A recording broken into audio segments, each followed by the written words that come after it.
Well, I personally feel that it's a very important contribution to the city.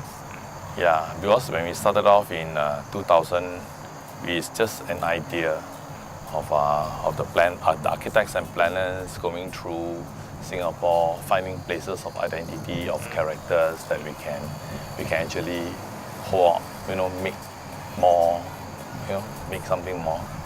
Then over on these southern reaches, they come through all the major road that branches out from the city, yeah, and then along this Telok Blangah Road, what's the places of identity. They were quite hard.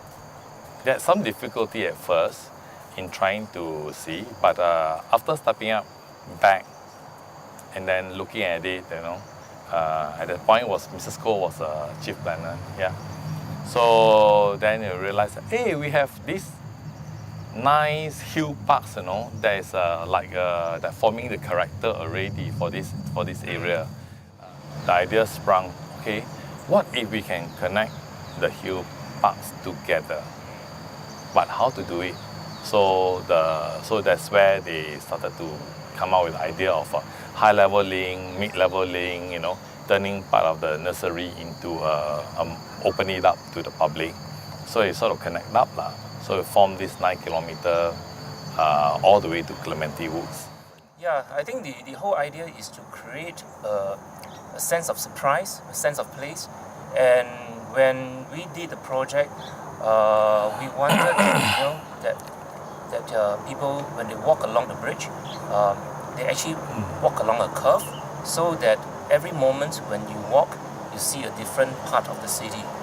And one of the reasons why we decided to curve the bridge as well is to actually, on the convex side, it actually reaches out to the sea, which is on the southern part of the Singapore. And you can see today, on this bridge, you can see the port and the reflections by the bay. And whereas on the concave side of the bridge, we wanted the bridge to embrace the city, so that on the right side, when you walk, you actually see the city skyline, and over time you can see how the city grows, and it actually reflects the different stages of the growth of the city. You see the old HDB in Red Hill area, you see the port beyond, you see the central business district, and all this actually happens in the midst of a natural environment on the southern regions. And it looks complicated, but actually it is quite a simple mathematical formula. I think all of us, we have done math before, right? So actually it's just a simple trigonometric equation. It looks complicated, but actually the whole process of this mathematical design was intended to actually simplify the form and the structure. Because first of all, we wanted to create a natural form that simulates the undulating and natural terrain of the southern regions. And so we asked ourselves, how do we do that? So one of the ways is to create a curvilinear structure. And of course, back then in the AA, we were doing this research on parametric surfaces. So we thought it is quite appropriate that we apply this design methodology, and at the same time to create something that is natural and yet buildable. I think that is actually the driving idea behind the whole project. 20 meters from this side on the west to the east, right? And in doing so, you had to tilt the whole to create a curve on plan, and then you got to tilt it on the other elevation. So is that a challenge in writing? Yes, I think what is good, I think it's very important that every project has some constraints. And actually, constraints do make projects better.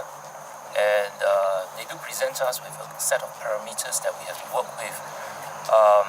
And in fact, using parametric design actually helps to ensure the accuracy of the design, knowing that we have to rise 20 meters from one end to the other end, and with a length of 280 meters, we are able to bend the structure and raise the structure from one end to the other end precisely so that the landing point and the ending point actually meets perfectly on site, given the kind of natural terrain that we are facing.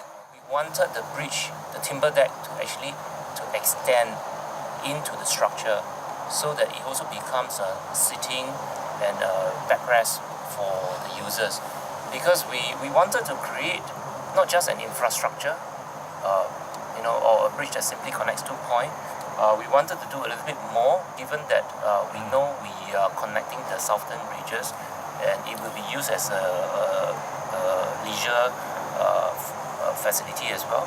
So, given the long walk along the bridge, it would be nice to actually provide sitting area, resting area. Because why we want to do this? Because we wanted to design a more community-centric and inclusive project for the people. Because when you design for the people, you have to think about what are their needs and what are their preferences and how would they use the bridge. So we try to imagine if you are an elderly person, you have to walk this whole bridge 280 meters. Definitely they will need some resting spots. So that is where we decided that we need to have something for them. And then we also thought about people on a wheelchair, on a stroller. How do they ascend the bridge from one end to the other end over 20 meters in elevation? So that was the idea to make it accessible and friendly for every user, young and old, person with disability as well as person who are able. I think the alcoves helps because it's as a public space. Because after it was open, right, my colleague was telling me, he was coming here about 1 o'clock in the morning, and then he says that, wow, there are some people lying here and looking at the stars, and some people was playing the guitar, serenading his friends away, I was like, okay, I'm very impressed that yes, turning into a nice public space that is really, it's not that easy to get here, but because of it's not directly connected to any public transport. But there are still people who comes here. Good that it is next to the housing and development board's flats. Not just wedding photography. You wanted to have your wedding here, but you just miss it by a few months, right? But do you know that somebody actually had her wedding here? Yeah, Really? yeah. Okay. That was. I think that's the amazing thing. I think sometimes architecture and design can really create memory for people and memories in the city. And I think as architects, I think this is what we try to do. We are just not designing something that looks good or something that's very stylistic, but I think we want to create something that actually for the people, and so that they can actually enjoy and create memories with their loved ones. I think that is the more meaningful. That's important, yeah.